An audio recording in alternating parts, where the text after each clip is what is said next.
Tuesday afternoon to you, 4 o'clock time for Sports4CLE. Thanks for joining us. Hope you're having a good afternoon. Browns players, a day off out in Berea. We begin today by going to the voicemail of Truth and Reason for the first of many times.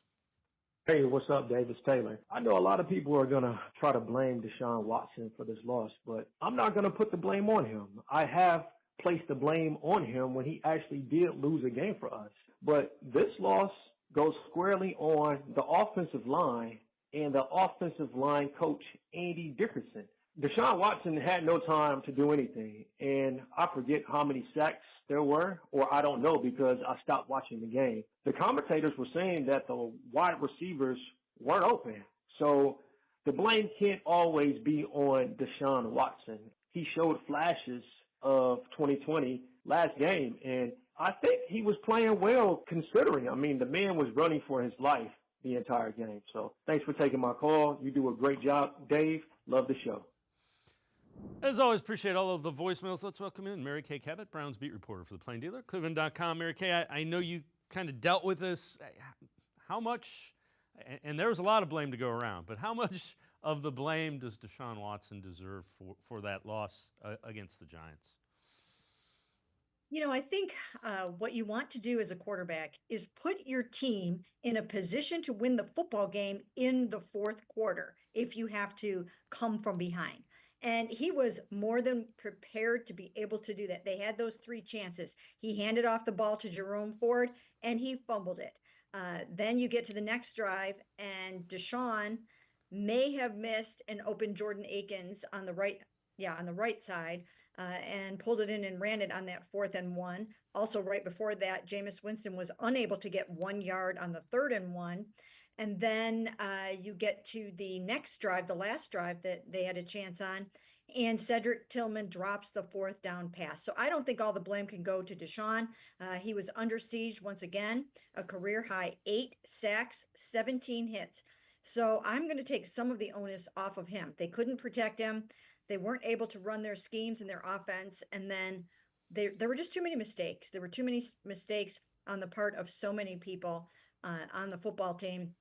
And also, the defense just didn't play well. You can't put your quarterback in a 21-7 hole and expect him to dig out very easily. Yeah, and we'll talk about all of those in the next few segments. So Wyatt Teller, James Hudson, Jedrick Wills, Jack Conklin, DeJuan Jones, all banged up, injured. First of all, how long do you think Wyatt Teller will be out? And then how do you deal with that patchwork of an offensive line if multiple of those guys are out in addition to Teller? Well, what they probably really need to happen this week is for Jack Conklin to come back.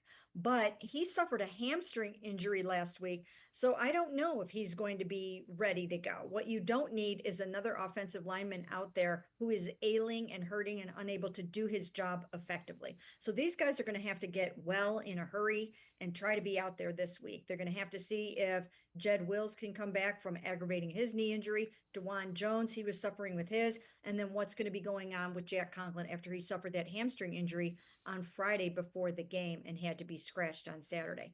So they're not in good shape there. Maybe they have to go out and get some reinforcements. Maybe they have to shift some things around. Maybe you put Joel Bitonio over at left tackle, and maybe you put Zach Zinter in for Wyatt Teller. It's kind of a mess up front, but they have to work around it. They're not going to be the first offensive line that didn't just have a bunch of all-pros in place on the line. Some teams have to go out there and play with what they have, and there are plenty of O-lines in the NFL that are not anywhere near as good as the Browns, and somehow they find a way to get the job done. So that's what they're going to have to do. Deshaun's going to have to, at times, get rid of the ball a little quicker. Receivers are going to have to work harder to get open. Defense is going to have to shore things up and not be giving up the kinds of plays that it gave up to Malik Neighbors. And so I just think it's a collective effort. Yeah, it just seemed like both Jedrick Wills and DeJuan Jones were just off. They didn't look like they were moving like you would normally expect them to. And I get it. If you're on the field, you're expected to do what the coaching staff is going to ask you to do.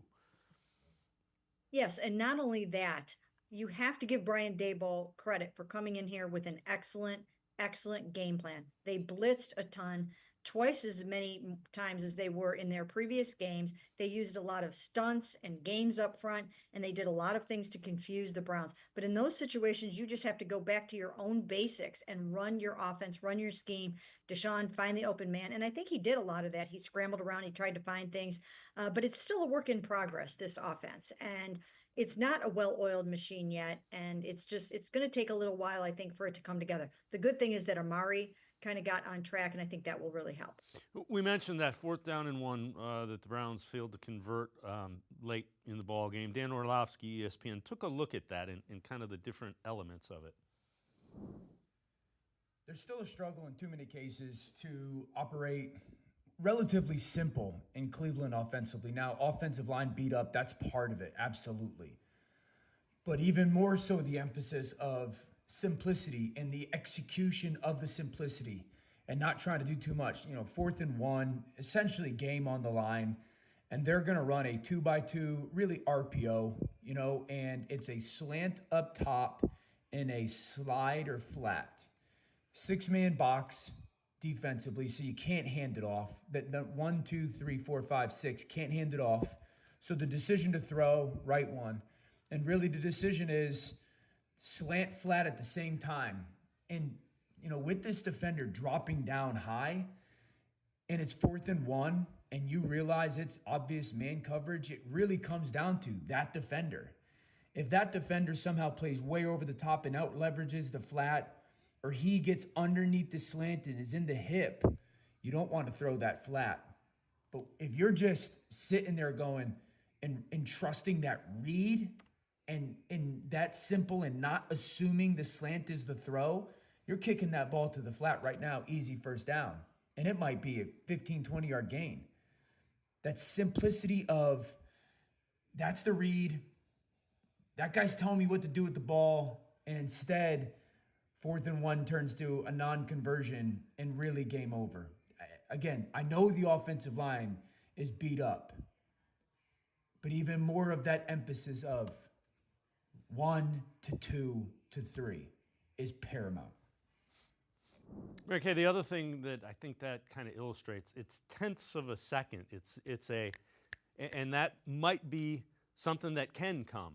Just a click faster with the read and getting it out makes a big difference. I mean, he looked over that way. Well, it'll be interesting to ask him again, why didn't you throw the ball there? And he did explain it after the game in some depth. And he basically did not think that route was going to be there, that it was going to be open. So whatever he saw in that split millisecond, he felt it was going to be more prudent for him to run that ball. But there was another chance after that. So it wasn't game over after that. They still had one more opportunity. And that's, of course, when he threw that 4th and 5 pass to Cedric Tillman over the middle and said dropped it. Yeah, that was a really good, that was one of his better passes of the day. I mean, he hit him right on the numbers with a lot on it. Another concerning thing, Myles Garrett kind of banged up and up and down and off the field. We know he has both feet. It's a leg thing now. What's the latest on the MRI and Myles' availability? Well, the MRI was clean, which was good news for the Browns because that puts Myles Garrett in a day-to-day situation. That's much better than week to week, like Wyatt Teller is. And we know, again, that he's probably going to be out for about 4 weeks, at least 4 weeks. But with Myles being day-to-day, he'll probably sit out Wednesday, maybe sit out again on Thursday. And I'm sure he's going to be out there playing in Las Vegas. He's one of those gladiator guys. He's going to be out there for his football team. He'll do whatever he possibly can. He knows that he's going to be in pain. He's got some inflammation, so he has to manage all of that. But as long as he can do that, he's going to go out there and play some football. So how do they rebound? How do you think they rebound from this Giants loss? It's another challenging week. Unfortunately, they went through a week like this week 1 with Dallas. Well, they have to figure out how they're going to keep Deshaun Watson upright and protected and able to run the offense. So that's the first thing. They have to figure out how to shore up the offensive line, get that whole thing squared away. They're not going to tell us anything during the week about this. And Friday, we might not even have much availability because they are actually leaving for Las Vegas on Friday. So I don't even know if we're going to be able to watch very much practice on Friday at all. They're going to practice in Berea, but I don't know what the situation is going to be just in terms of us trying to figure out what they're going to do on that offensive line. But they have to shake it up there. They have to shore some things up. They have to see who's going to be healthy. That's job number one. Figure out how to keep Deshaun Watson protected and upright, because if he continues to take 6 sacks, 8 sacks a game and 17 hits, he's not going to remain healthy. So that's paramount. And then from there, then they have to figure out how to scheme it up so that they can function against the Max Crosbys and the Christian Wilkins that are just going to come after them. And what we saw by the New York Giants is that they blitzed like crazy. And so we know that the Raiders are going to take a page out of the Giants playbook and try to do the exact same thing, cross them up with stunts and games and blitzes and try to get them off their mark. Mary Kay Cabot, Browns beat reporter for the Plain Dealer, cleveland.com, and I'm going to step aside, take a quick time out. Back to the voicemail of Truth and Reason when we return. Stay with us. You know what I think? I don't think you have the stones. Oh, I've got the stones. I think you're the one that don't have the stones. Let's settle this once and for all. Amble up to the 4 new Ohio Lottery scratch-offs with all kinds of stones. Gemstones. Diamond, emerald, sapphire, and ruby 10s. $10 each. 10 times multipliers. 2 fast spots for quick draw wins of up to $100 and a $500,000 grand prize. Which one will you get when you order them up? Well, that's just the luck of the draw.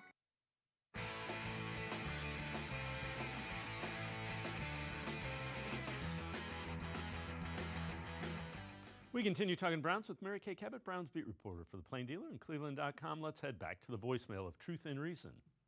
I find it perplexing that the offense with this new system, it's obvious that it was going to take some time. And I don't understand why get rid of Bill Callahan. You can even see DeJuan Jones is not into this new system. In the last 8 games, I don't even know if Watson is going to be playing. Also, look at some of the quarterbacks like Aaron Rodgers.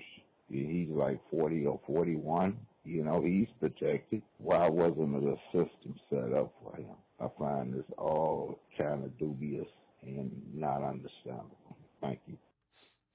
As always, appreciate all the voicemails. Mary Kay, relative to Bill Callahan, and we got a number of people asking about it. He wanted to go coach with his son, and they didn't stand in his way. So it's not like it was for lack of performance or anything. Callahan wanted to go coach with his son. It's an opportunity they didn't want to deny him.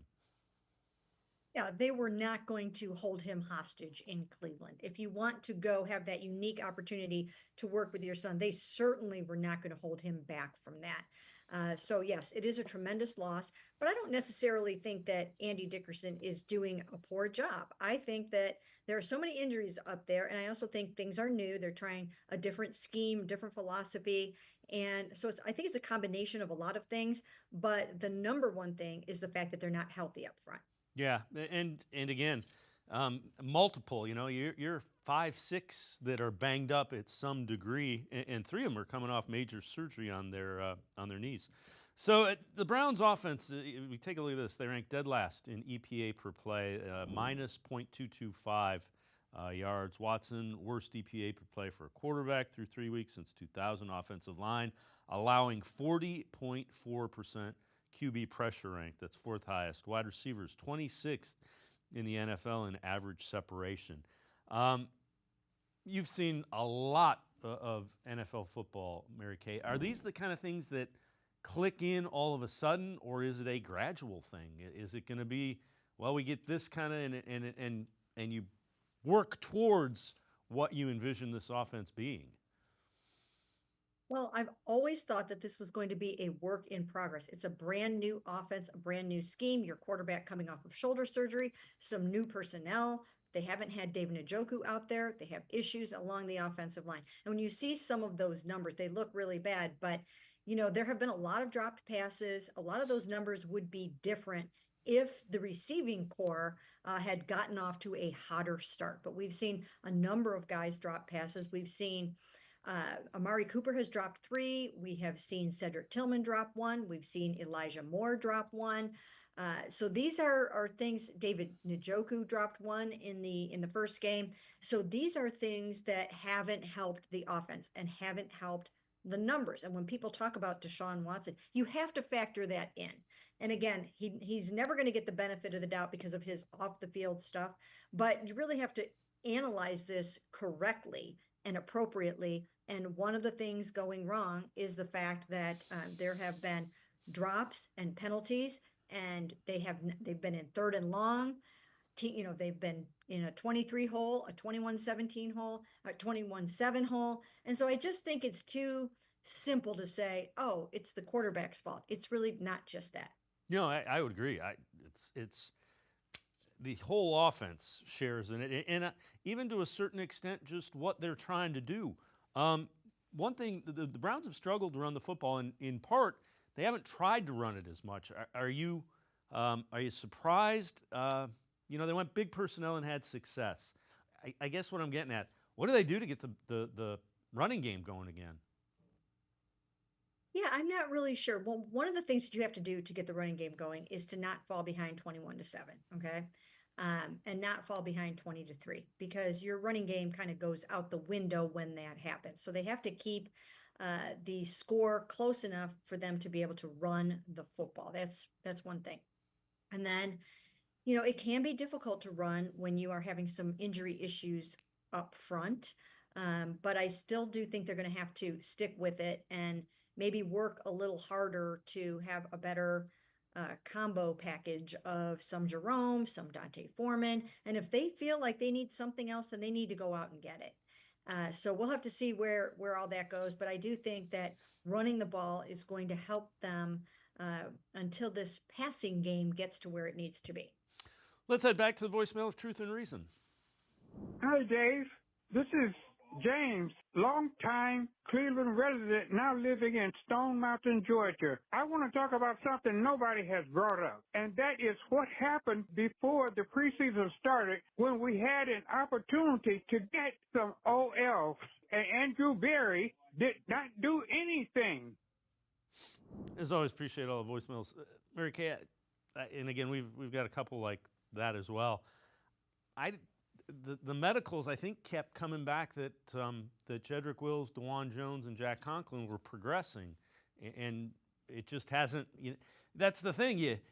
Progressing and being ready to go and have other 300-pound men push you around and fall at your knees. They're a little different. Yes, absolutely. I think they really did think that they would have at least Jed and DeJuan pretty healthy for the start of the season, and that they would have Jack coming back soon thereafter. And right now, all 3 of those guys are struggling. Then they had James Hudson behind them, and I don't think they really felt like he was going to have to play right away. But lo and behold, he started the first 2 games. So it's just been kind of a mess. I don't think that they didn't give it the proper attention. I just think that the medicals didn't turn out exactly the way they want. I know that they thought Jed Wills was coming back to practice on a limited basis in OTAs in May, and that did not happen. He never made it out there through anything, really, through training camp or anything. And he didn't return to practice until they were a couple of weeks into the season. So that was a huge setback right there. And it just hasn't worked out the way anyone hoped. Of all that you've seen the first 3 weeks, what concerns you the most long-term for the Browns and their success? I think it's just that. I think it's the ability to protect Deshaun Watson and to have an offensive line that's effective enough to run the offense that you want to run and to also run the ball. Andrew Berry considers the Browns to be offensive line snobs. They put a lot of money into it. They put a lot of effort into it. And now, not only are you struggling with your tackles issues, but now you've got Wyatt Teller out for a period of time, and nobody really knows how those are going to go when you have to heal up an MCL. Jed's wasn't supposed to be season ending, and it ultimately turned out to be that way. So I know Wyatt was waiting for a second opinion. I think that he should be expected back after 4 weeks, but right now I think that's also going to be wait and see. Mary Kay Cabot, Browns beat reporter for Plain Dealer, cleveland.com, and I are going to step aside, take one more time out. Other side of the break, we'll head back to the voicemail of Truth and Reason. Sports4CLE, be right back. Stay with us. Come back to go forward. Back to learning new things. Back to pursuing your dreams.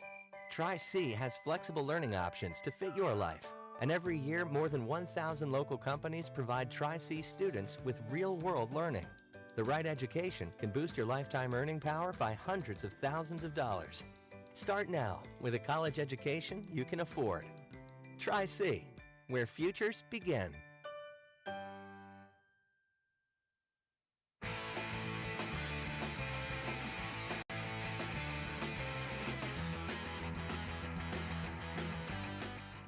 We continue talking Browns with Mary Kay Cabot, Browns beat reporter for the Plain Dealer and cleveland.com. Let's head back to the voicemail of Truth and Reason.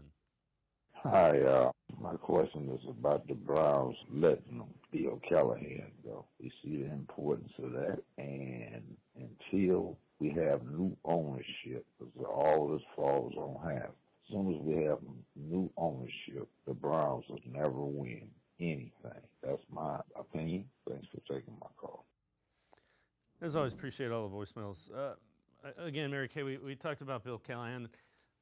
What's going on with the offensive line, there is no easy fix. Relative to the owner, I don't know what more you want. The Browns are spending significantly more money on their roster than anybody. And any time that, I mean, Jimmy Haslam is just, yeah, we can go do that. Yeah, it's going to cost us more millions. Okay, we'll figure out a way to do it. I'm not sure what you want the ownership group to do. I really don't get that. They're spending more than anybody in the NFL by like 80 to 90 million.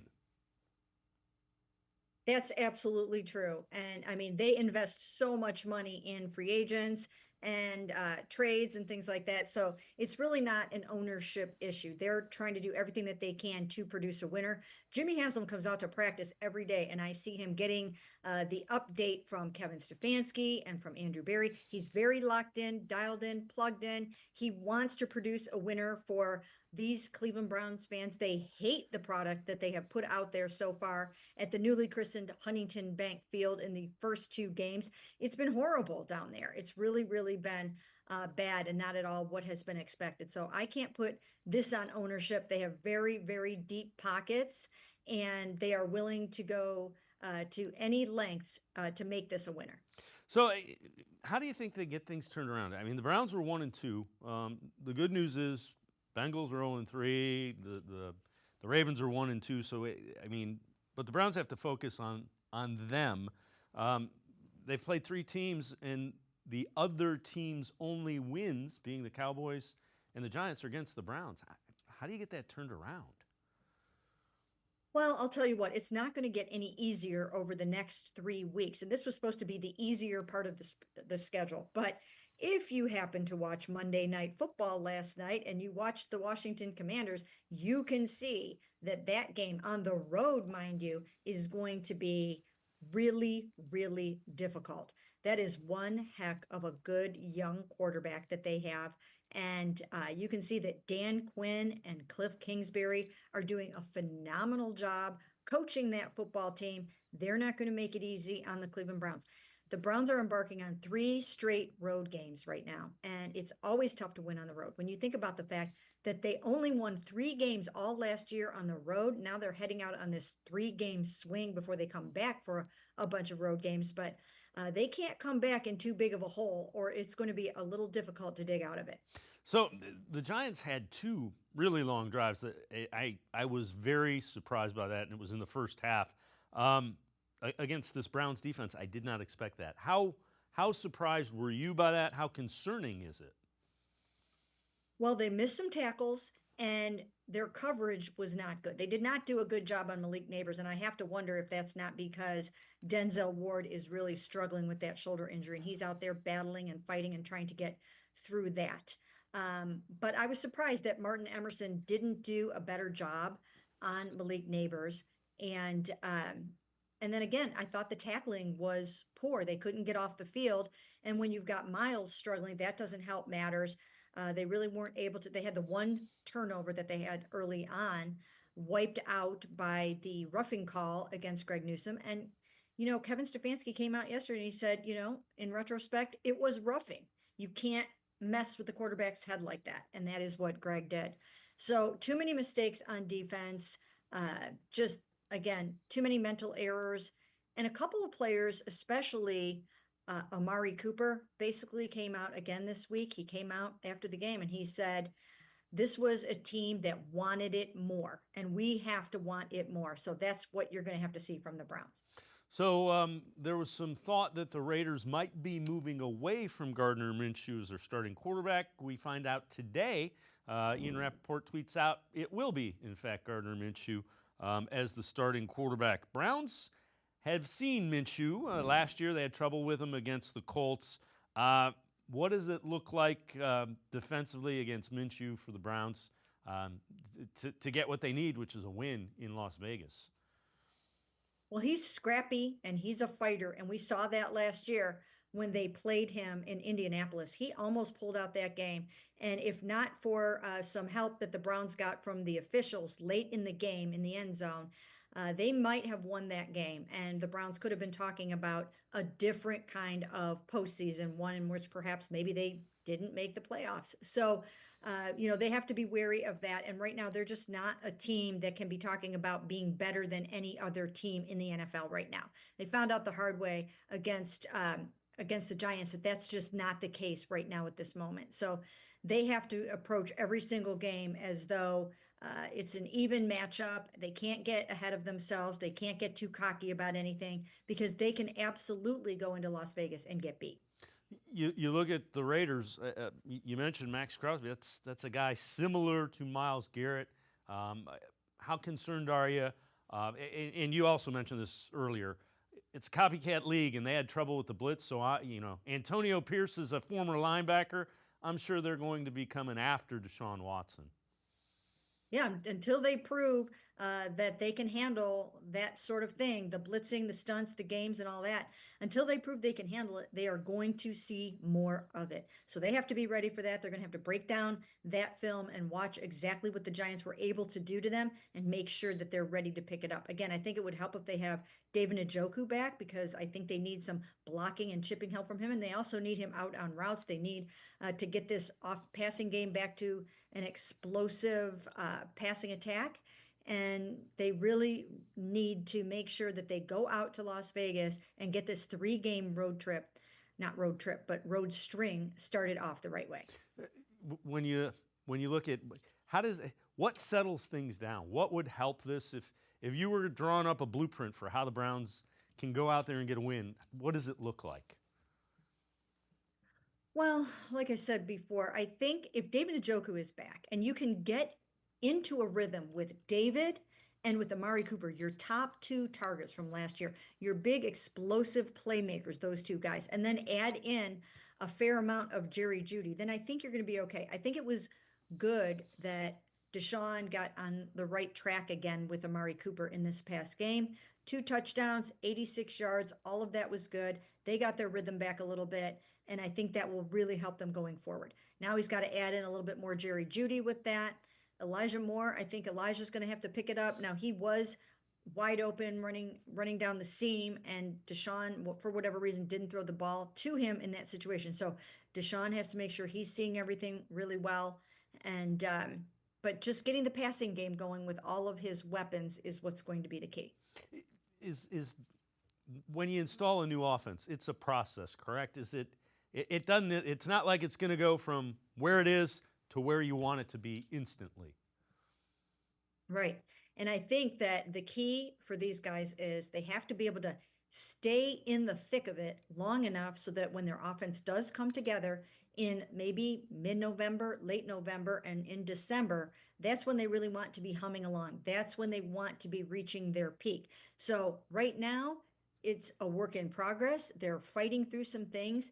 But if they can stay in it, you just don't want to fall too far behind. Like the Bengals are starting to fall far behind in terms of being able to make the playoffs. You don't want that to happen to the Browns. So if they can win a couple of these games at least and stay in the thick of it while the Ravens and the Bengals are also working out their kinks, then they should be humming along a lot better, providing Deshaun stays healthy. They should be a lot better in November and December. Mary Kay Cabot, Browns beat reporter for the Plain Dealer, cleveland.com, as always. Appreciate the time and the insight. Thanks very much, Mary Kay. Sure, thanks for having me. Mary Kay Cabot, make sure you check her out, the Plain Dealer, as well as cleveland.com. Always the best Browns coverage in the area. That's going to do it for this segment. We're going to step aside, take a quick time out. Other side of the break, Fred Greetham from the Orange and Brown Report. Sports for CLE. Be right back. Stay with us. Come back to go forward. Back to learning new things. Back to pursuing your dreams. Tri-C has flexible learning options to fit your life. And every year, more than 1,000 local companies provide Tri-C students with real-world learning. The right education can boost your lifetime earning power by hundreds of thousands of dollars. Start now with a college education you can afford. Tri-C, where futures begin.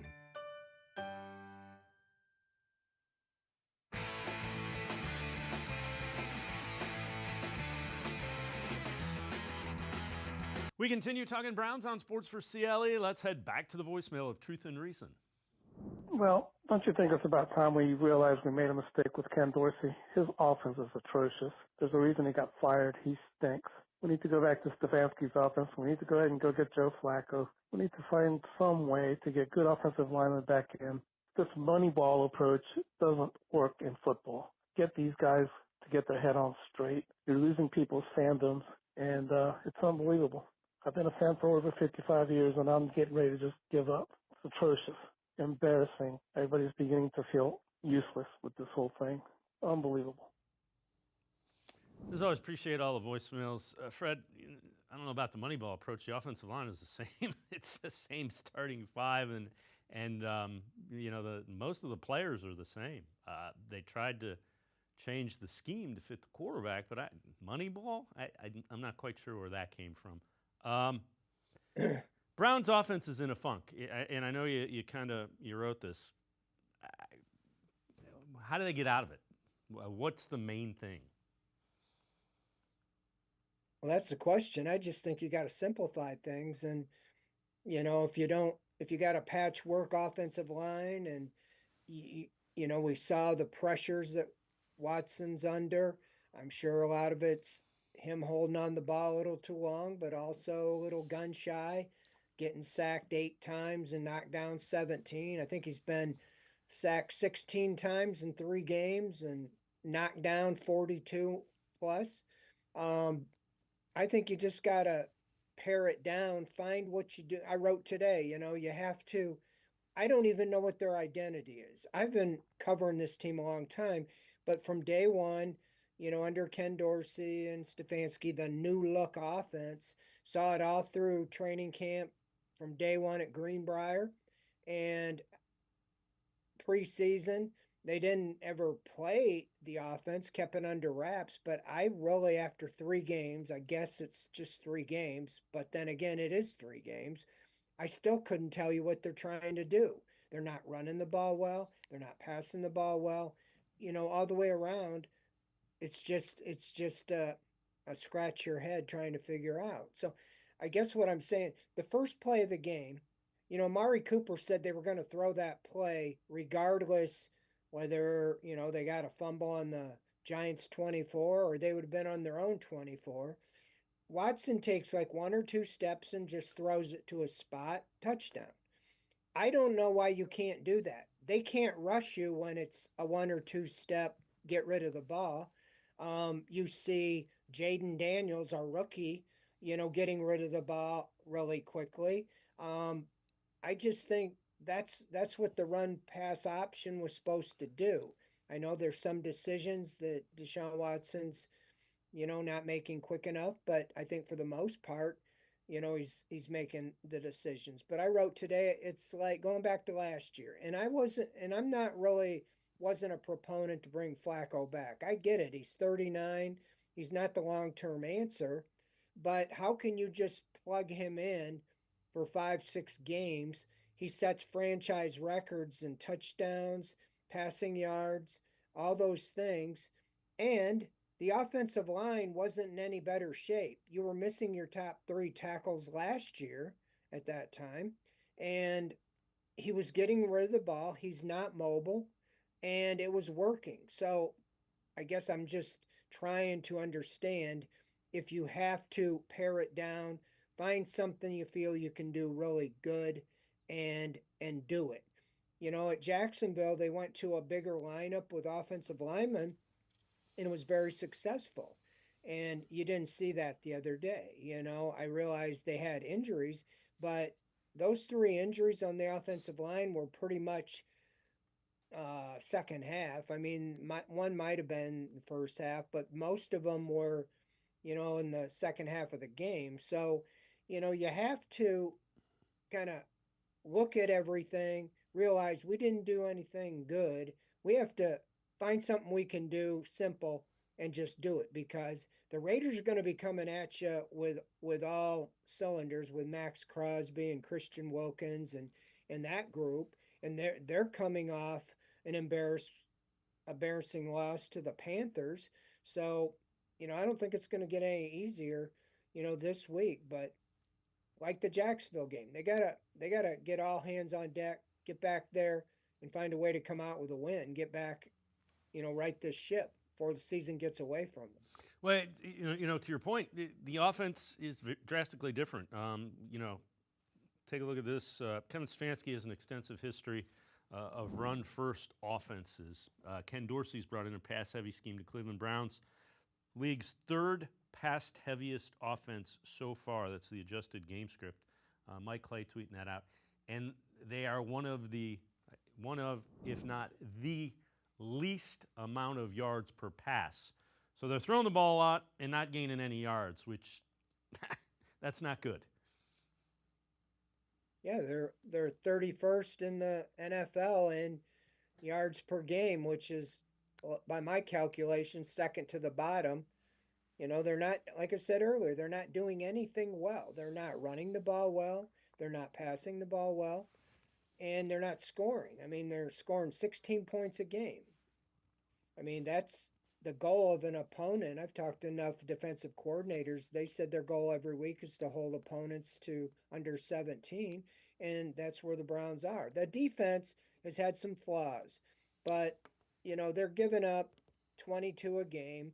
They need to get that down under 20 for sure, but the offense has to be able to put up some points. They haven't been playing exactly juggernauts, in the Giants last week, and the most points you've scored this year in three is 18, and two of those were a safety. So you've really scored offensively like 17, 16, and 15.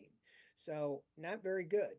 So that's why I said it's on Kevin Stefanski ultimately, but Stefanski and Ken Dorsey to come together, find what they can do with what they have and be successful. So, I mean, when I was talking about Flacco, they didn't have Nick Chubb either.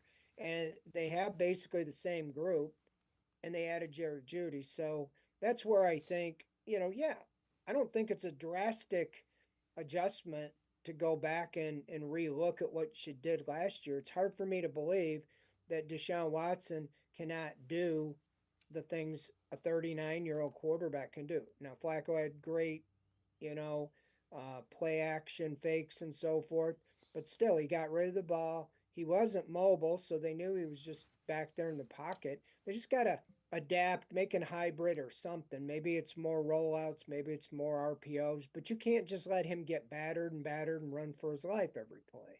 All right, so PFF tweets this out. Why your NFL team won or lost in Week 3 of the Browns.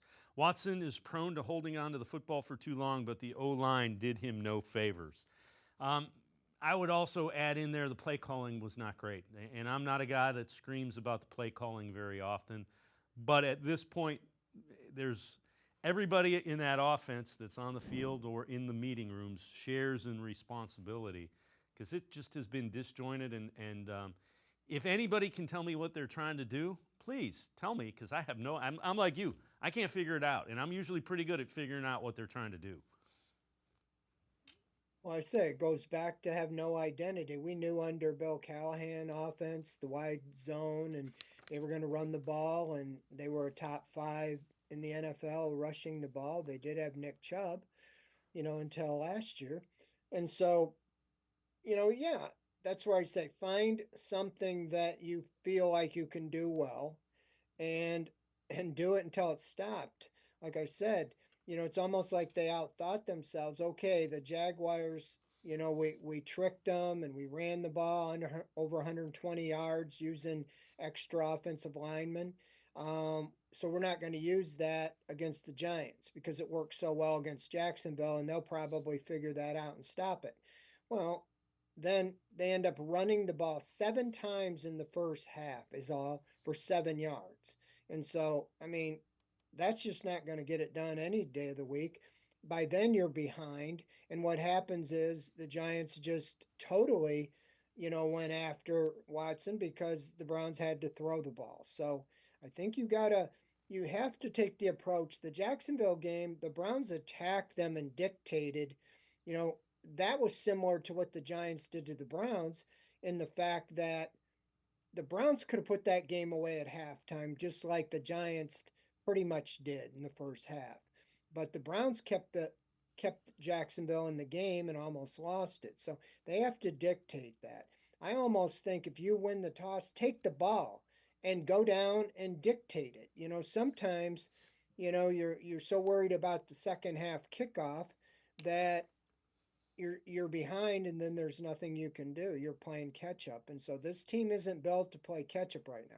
The defense really didn't help them with those back-to-back long drives. They're celebrating on an interception with a penalty for 20 seconds or so. How about shut them down and to give up, that turning point really with 32 seconds to go, Watson gets strip sacked and the Giants get a touchdown in 20 seconds and go up by 2 touchdowns. So, the defense has to at least hold him to a field goal. And you talk about Malik Neighbors. I mean, why don't you have Denzel Ward on him instead of Martin Emerson? Denzel Ward's the guy you're paying the big money to shut down the top receiver. And when he ended up playing 90% of the snaps, so it wasn't like he wasn't available, put him wherever Neighbors goes. Usually they've done that with Ward. For whatever reason, against the Giants, they did left side, right side. Well, if I'm the Giants, I'm like, well, I'm going on the side opposite Ward. And that's what they did. And Emerson, who's pretty good up and coming guy, he's just not ready to be a great cover guy at this point. And a rookie, took him to task. Fred Greetham, senior analyst for the Orange and Brown Report. Now I can step aside, take a quick time out. We head back to the voicemail of Truth and Reason. Sports4CLE, be right back.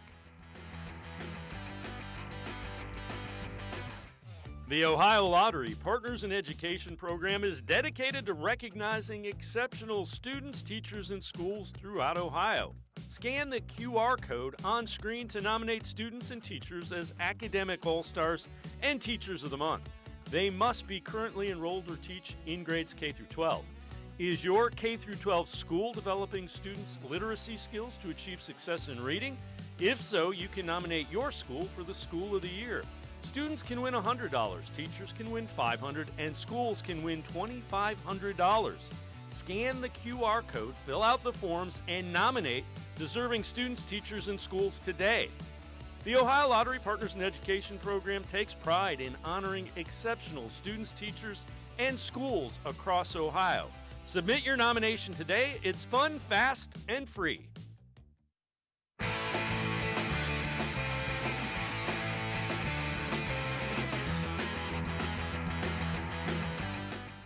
We continue talking Browns with Fred Greetham, senior analyst for the Orange and Brown Report. Let's head back to the voicemail of Truth and Reason. Hi, this is Rico.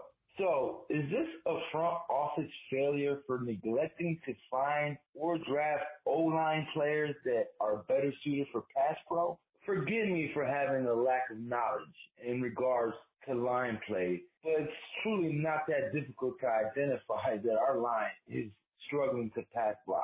Stefanski is calling long developing plays downfield, knowing that his line can't block anyone right now. What is the in-season fix? Do they have to go back to the old playbook? Do they have to play the younger O-line players?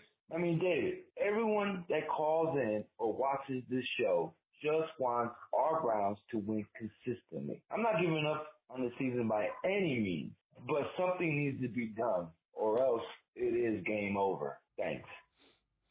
As always, appreciate all the voicemails. Fred, is there a simple in-season fix? I don't know if it's simple. I just think again, I'm going to pound this drum, that simplify things, find something that you feel like you can do and do it until you're stopped. Whether that's just the run pass option, rolling the quarterback out, quick plays to get in rhythm. You saw what they did with Amari Cooper. He was in a funk for 2 games. I don't think anybody was worried about that, but they got him involved. I said on the air they'd get him involved early. That was a plan. First play, touchdown. He was back, had a good game. He was open throughout the day, man. Find somebody that you feel comfortable with and get them the ball and let your playmakers make plays. It will help a lot if David Njoku can get back on the field this week. It would help him in the blocking game as well as the passing game. And he's somebody that had a good repertoire with Watson in the preseason or in practices. I saw them connecting a lot, and so it would really help in the blocking and the passing game. Don't know if you'll get him back or not, but stay with the running play. Find some guys that can hold a block. Find a combination that can give your quarterback a couple seconds to throw, but get the ball out quicker. And like the caller said, not to have these slow developing plays. Maybe simplify just something first read, get it to them, and go, and make do with what you have. I mean, again, I think last year, Garrett Christian was picked up off the street and he was playing left tackle. He wasn't great by any. I mean, your tackles at the end of the year were James Hudson and Garrett Christian. Everybody's wanting to have Hudson replaced, and he injured his shoulder, and he hasn't played well this year. Christian, wasn't fantastic, but they were able to get things done. So let's just go back and try to come up with a few plays that work and just use them until they're stopped. So, and it would help again if the defense can kind of get back. They played good in the second half against the Cowboys, second half against the Giants, but you need them to play 4 quarters and then help the offense, kind of like what they did in Jacksonville. They need to come out and shut down the opponent. I expected them to do that. Daniel Jones, who's been struggling, New York has been trying to replace him, and he looked like the second coming of Y.A. Tittle in that game. I think he was 17 of 19 to start the game. I mean, good night. You can't just take off and let him just beat you with little screen passes and quick little hitters. And if you're the Browns, that's the kind of approach you should do with your quarterback and your offense. So, Tony Grossi, longtime Browns beat reporter, like everyone, trying to figure out how the Browns get their offense rolling. I think they got to start running him on design run. Okay, design run, not just scrambles and Houdini escape. Yeah. Take the shotgun handoff, sweep around the side. Yeah. With the quarterback. Yeah. Well, pull They've a guard. got to start doing that to open things up. Yeah, pull a guard and run them. You're right. Yes. Yeah. At least 5 or 6 times a game, just to open things up. I'm not opposed to that. He's been taking enough hits. He can probably take a hit. So just move the pocket, roll him out, and move the pocket as well. You got to do something, otherwise he's a sitting duck with this line. Yeah, I think that's a better approach. It's kind of what I was saying. He's the second leading rusher. Not saying much, but he probably has a chance to pick up 4, 5, 6, 7 yards with his legs. Even like you said, designed. Just run to the sideline. Don't take a hit. If you're in trouble, slide. And so I do think, if you can't get separation to pick up, 5, 6 yards on first down or second down, throw a few of those in there. I think he's one of their best weapons, running the ball. And that could open up and it could slow down the pass rush. If they have, like you said, they are selling out to go after the quarterback, they'd think twice if they're going to have, a screen thrown on her, or the quarterback, rolls out or runs up the middle or whatever he does. But I think that's something where all things are on the table. You kind of go back and say, okay, this is a simple play we can do. He doesn't have to think that much. You can just roll out, run to the sideline, take a slide. If you do a quarterback draw, whatever. I mean, it worked for a touchdown. Again, I don't know if which one of those games. I just think, yeah, I think you could do a little more of that. Fred Greetham, senior analyst for the Orange and Brown Report, and I. Going to step aside, take one more timeout. Other side of the break, back to the voicemail of truth and reason. Sports4CLE, I'll be right back. Stay with us.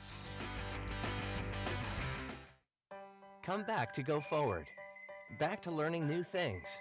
Back to pursuing your dreams. Tri-C has flexible learning options to fit your life. And every year, more than 1,000 local companies provide Tri-C students with real-world learning. The right education can boost your lifetime earning power by hundreds of thousands of dollars. Start now with a college education you can afford. Tri-C, where futures begin.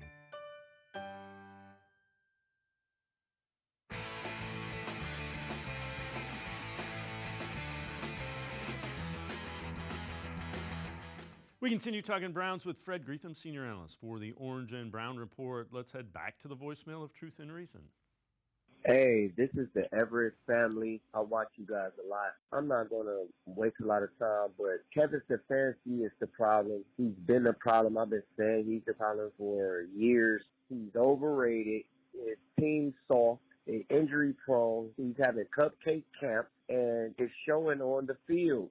Stefanski always messes up the bed when it comes to big time stuff. If you can't take care of the Giants at home, then what are we really doing? I'm sorry. I didn't mean to keep going on. You guys have a good day. As always, appreciate all the voicemails. Fred, that's a game they should have won. There was one guy, Malik Neighbors, and you let him beat.